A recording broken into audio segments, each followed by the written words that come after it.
যখন এই ডাক আসবে নাস্তিকদের বিরুদ্ধে, যখন এই মুনাফিকদের বিরুদ্ধে ডাক আসবে, তখনই আপনি আমি যেই জায়গায় থাকি না কেন, আপনি আমি ওই দলের মধ্যে নবী সাল্লাল্লাহু আলাইহি ওয়াসাল্লামের হলো সম্মানকে রক্ষা করার জন্য মাঠে ময়দানে আপনি আমি ঝাঁপি পড়ব।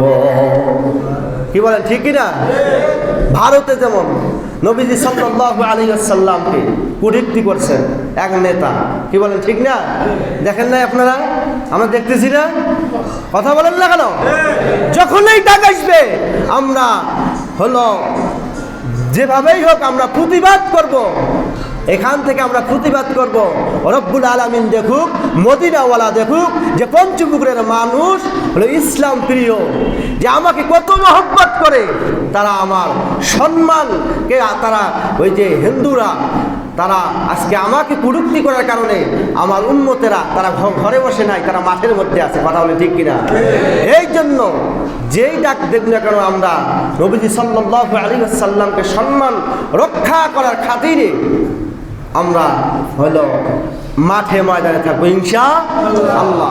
আসলে ব্যাপারটা হইলো শুধু ভারত নয়, আমাদের বাংলাদেশেও হয়। হয় কি হয় না? কথা বলেন না কেন?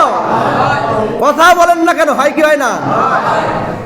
নিজের পরিবারকে হইল সেফটি দেওয়ার জন্য, নিজের পরিবারকে হইল নিরাপত্তা দেওয়ার জন্য আইন পাস করা হয়, কিন্তু নবীজি সাল্লাল্লাহু আলাইহি ওয়াসাল্লামের বিরুদ্ধে, কোরআনুল কারীম আল কোরআনের বিরুদ্ধে কেউ যদি কটূক্তি করে তাদের বিরুদ্ধে হলো সর্বোচ্চ শাস্তি হলো